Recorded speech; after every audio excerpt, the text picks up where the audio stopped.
अच्छा जी, अब आगे बात करते हैं एड्रीनल ग्लैंड की। एड्रीनल ग्लैंड को एड्रीनल इसलिए कहा जाता है, ये अबव द किडनी मौजूद होता है। इस तरह से अगर हम किडनी बनाएं तो किडनी के ऊपर ये इस तरह से मौजूद होता है। इसके दो पोर्शन हैं, एक एड्रीनल ग्लैंड का मिडल वाला सेंटर वाला पोर्शन है जिसको हम कहते हैं एड्रीनल कॉर्टेक्स, एड्रीनल मिडल्ला सेंटर वाले पोर्शन को, और बाहर वाला ये जो पोर्शन होगा इसको कहेंगे एड्रीनल कॉर्टेक्स। एड्रीनल कॉर्टेक्स और एड्रीनल मिडल्ला जो है ये दोनों अपने स्पेसिफिक हार्मोन प्रोड्यूस करते हैं। तो अगर देखें हम जो adrenal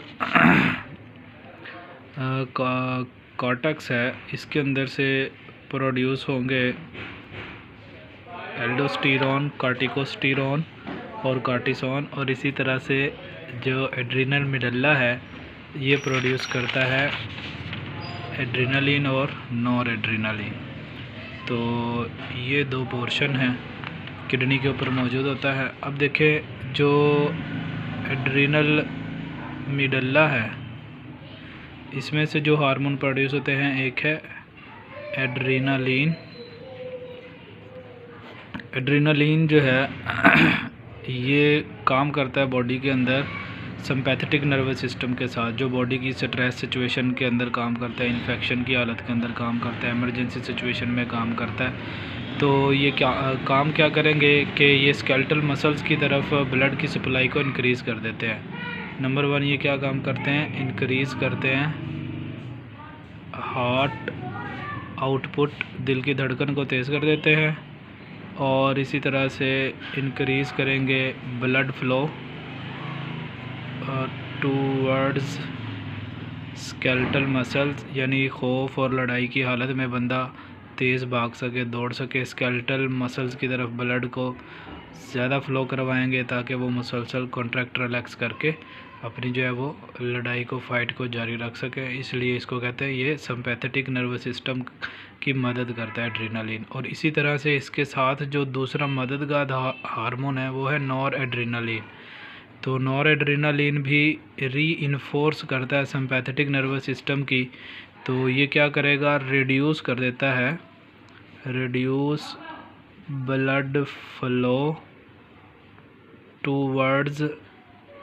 towards internal body organs और गट, यानी डाइजेस्टिव सिस्टम की तरफ जो ब्लड का फ़्लो ज़्यादा जा रहा है उसको ये कम कर देगा। ज़्यादा से ज़्यादा फ़्लो स्केलेटल मसल्स की तरफ आएगा ताकि जो है वो ब्लड जो है वो स्केलेटल मसल्स के अंदर ज़्यादा से ज़्यादा ऑक्सीजन को लेके जा सके और फाइट और फ्लाइट रिस्पॉन्स को जो है वो कंटिन्यू रखा जा सके। और इसी तरह से ये हार्मोन मज़ीद क्या काम करता है, रिलीज़ करवाता है, release glucose from liver glycogen. Liver के अंदर जो अज़ाफ़ी ग्लूकोज था वो ग्लाइकोजन की फॉर्म में स्टोर हो जाता है। तो वहाँ से ये ग्लूकोज को रिलीज़ करवा के स्केलेटल मसल की तरफ पहुँचा देगा ताकि उसकी जो है वो मुसलसल कॉन्ट्रैक्शन और रिलैक्सेशन की एक्टिविटी को जारी रखा जा सके। और इसी तरह से इंसुलिन के इफ़ेक्ट को इनहिबिट करता है। इंसुलिन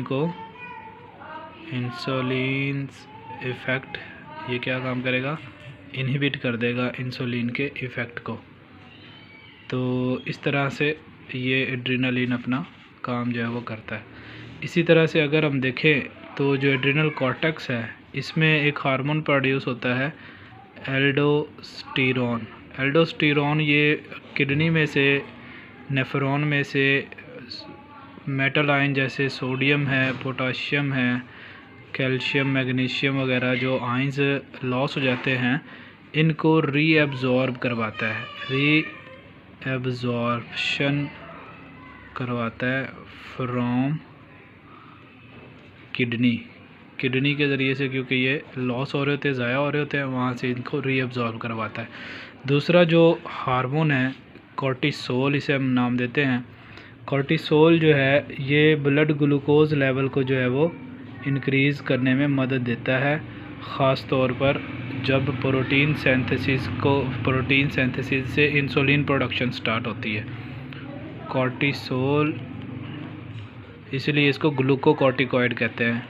एक तो रीएब्जॉर्ब करवाएगा, रीएब्जॉर्ब ग्लूकोज फ्रॉम यूरिन, यानी यूरिन में जो ग्लूकोज लॉस हो रहा है उसको रीअब्जॉर्ब करवाएगा। नंबर 2, प्रोटीन के ज़रिए से ये क्या करेगा, ग्लूकोज की प्रोडक्शन को स्टार्ट करवा देता है। और इसी तरह से तीसरे नंबर पे हार्मोन जो आ जाता है, इसको हम कहते हैं कॉर्टिकोस्टेरॉन। अब ये ग्लूकोकॉर्टिकॉइड भी है, मिनरलोकॉर्टिकॉइड भी है, ये दोनों फंक्शन परफॉर्म करता है क्योंकि ये ब्लड के अंदर सोडियम, पोटाशियम, कैल्शियम, मैग्नीशियम को भी और उसके साथ साथ ग्लूकोज को भी कंट्रोल करता है। इसलिए हम कहते हैं कि ये ग्लूकोकॉर्टिकॉइड के तौर पर भी फंक्शन करता है और इसी तरह से इसको कहते हैं मिनरलोकॉर्टिकॉइड।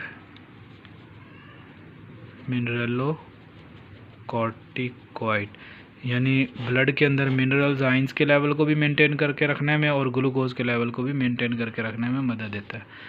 तो ये हार्मोन्स हैं। इसी तरह से अगर देखें, जो ज़्यादातर एबनॉर्मेलिटी है ये एड्रीनल ग्लैंड में आती है कि अगर ये हार्मोन ज़्यादा पैदा होना शुरू हो जाए तो उससे जो है वो दिल की धड़कन और हाई ब्लड प्रेशर जो है वो ज़्यादा होना शुरू हो जाता है। और ये देखा गया लेबॉर्ट्री रैट्स में से, अगर जब उनका एड्रीनल जो है वो मिडल्ला निकाल दिया जाए तो वो सर्दी को फेस करने की एबिलिटी, सलाहियत उनमें कम हो जाती है, क्योंकि ये हीट प्रोडक्शन करती है स्केलेटल मसल की तरफ एनर्जी और ब्लड की सप्लाई के ज़रिए से एटीपी और हीट जो है वो जनरेट करने के काम आता है।